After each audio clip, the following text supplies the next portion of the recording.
I don't know if we will ever know.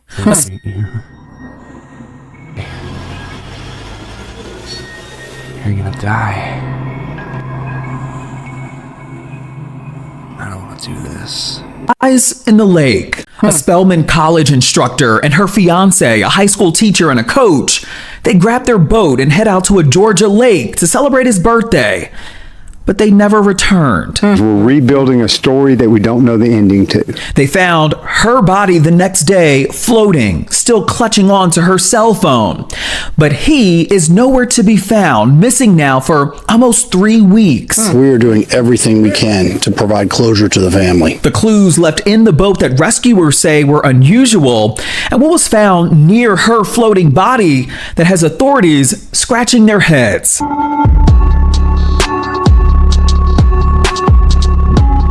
There has been a widespread search happening for weeks now to figure out what happened to this man, Gary Jones, who was out on February 8th with his fiancée, Spelman College math instructor Joycelyn Wilson.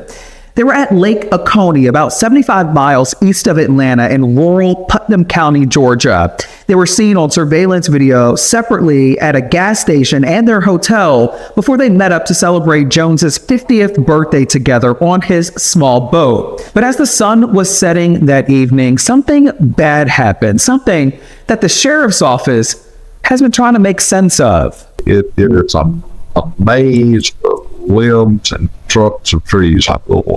That's what the Putnam County Sheriff Howard Sills and the Georgia Department of Natural Resources are dealing with right now. You can't see your hand in front of your face 6 feet underwater, okay, much less 80 feet underwater. They say what lies under Lake Oconee looks like remnants of a tornado. There are trees down there, debris, and the water is exceptionally cold.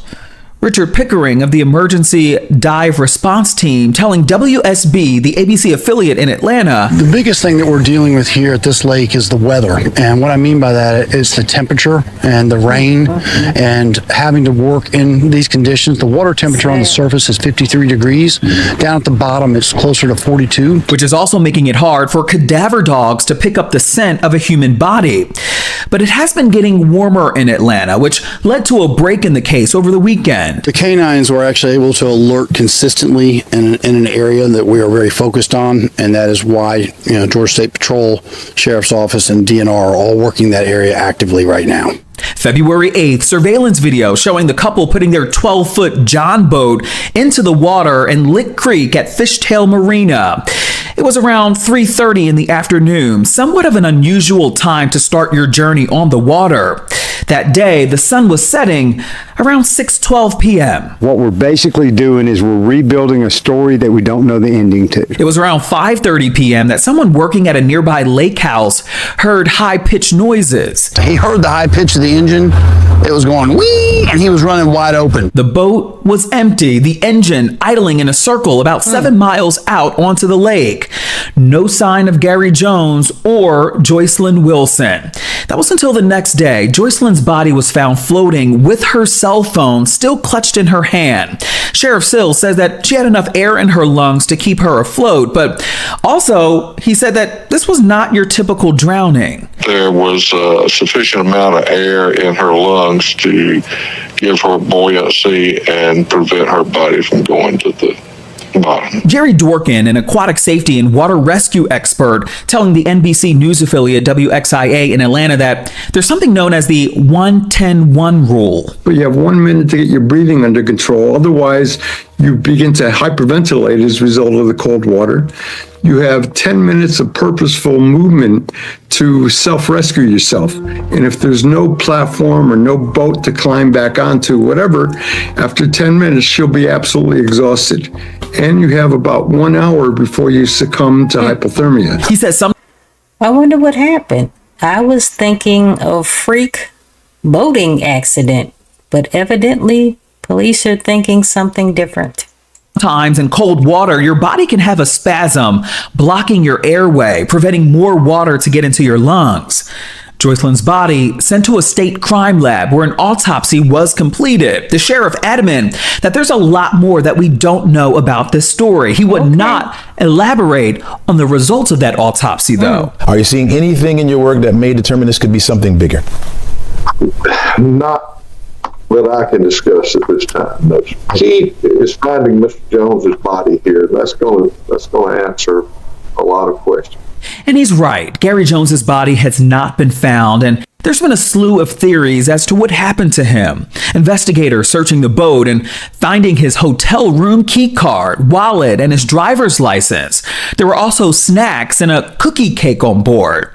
Investigators said that there was no evidence that the boat was struck by another vessel or that it crashed into an object. But there is something interesting. One day after Joycelyn's body was found, they did find his shoes floating on the opposite side of the lake, about 15 yards apart, floating near the shoreline. There was no dirt or mud on his shoes. He routinely did not tie his shoes on tight, and we have absolute evidence of that that's visible when he launched the boat.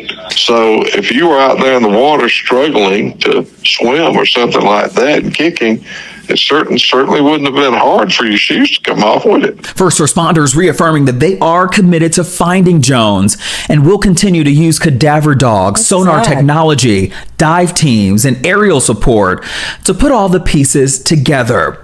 When asked if this was a homicide investigation, Sheriff Sills had this to say. You're looking at the Homicide Division.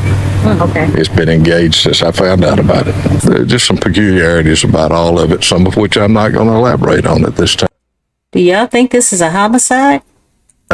As of now, this still has been deemed as a death investigation, although all deaths are investigated as homicides until the evidence proves otherwise. Joycelyn Wilson, she was laid to rest last week, known by many as a beloved math instructor at Spelman College for many, many years. She loved reading, skydiving, flying planes, traveling the world. She was reportedly set to marry Gary Jones next month on Pi Day, March 14th, commemorating their love of mathematics. Gary Jones, also a beloved teacher and coach at Westminster Schools in Atlanta, his family releasing a public statement saying in part, quote, that the Jones family would like to say thank you to all those in support of our beloved Gary. We thank you for all the well wishes, the prayers, and most importantly, your efforts in helping us find Gary. This has been a horrendous experience for our family, but we will not rest until he is found. We're following all developing leads in the event surrounding his disappearance. However, our most important focus now are the multifaceted search efforts in water and on land. We would like to thank all the family, friends, volunteers, fishermen, officials, and anyone else who are joining in the search efforts. We have unwavering faith in God that Gary will be found and that more details will be brought to light. While we are enduring this difficult process, we ask everyone to respect the family's privacy. Again, we sincerely thank you. I hate you. You're gonna die. I don't want to do this.